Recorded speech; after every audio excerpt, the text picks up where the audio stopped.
behind every man is a woman, a saying that applies even to our presidential candidates.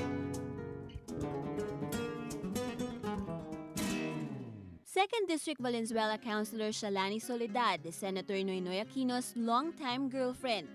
Asked why she loves Aquino, she says he lets her be herself. This probably explains why she's all out for her boyfriend's presidential bid.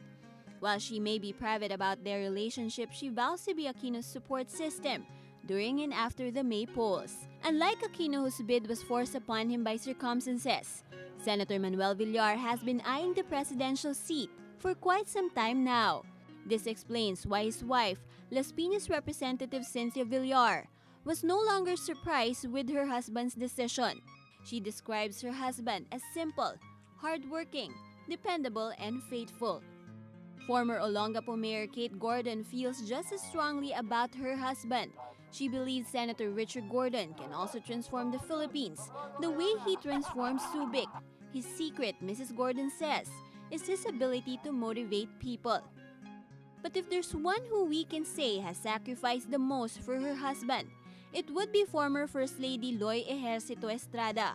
She was there during former President Joseph Estrada's tumultuous term, a traumatic ride she is willing to go through again, just so her husband could get another shot at the presidency, which her family claims was unfairly taken away from him. But not all of our candidate spouses are used to the pressures of political life.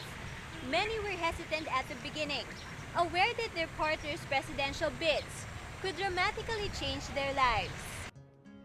One of them is Tarlac Representative Nikki Teodoro, who admitted she felt happy when her husband finished his term as congressman. She, however, was forced to get out of her comfort zone to continue what her husband started in Tarlac. But just when she thought she's already getting the hang of it, her husband was named the standard bearer of the country's biggest political party.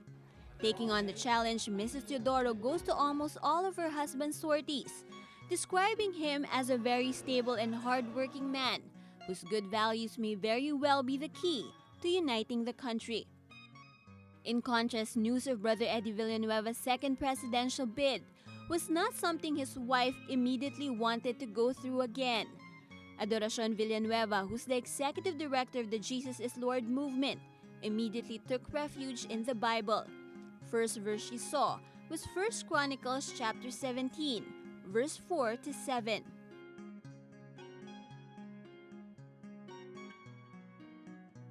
Since then, Mrs. Villanueva went all out for his husband, describing him as someone whose heart is only for God and for the country. Also hesitant at the start was the wife of former Olongapo Councilor J.C. De Los Reyes. Dunya Valenzuela De Los Reyes says all of them thought he would run for mayor. Mrs. De Los Reyes says in time, she realized that it's not about what she wants, but what her husband wants, which in this case is for the country. Frenchman Eric John Claude Valade was also forced to be more involved in politics when his wife Senator Jambi Madrigal decided to join the presidential race.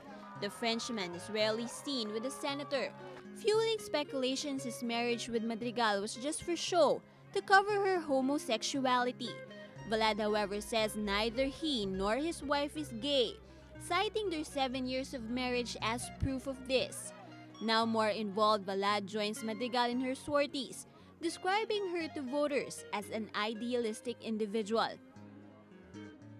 Not all though may have a first lady, like Nicanor Perlas, who is legally separated from his wife. But just like the other candidates and their loved ones, Perlas will continue to aim for the highest post of the land until the very end. So those are our presidential aspirants through the eyes of their partners. In the second part of this report, let's find out more about the spouses themselves. Remember, on May 10, you will not only be installing a new president, you will also be installing the country's next first spouse, who will play a role in the country's development as well in the next 6 years. From Magsalud, RPN News.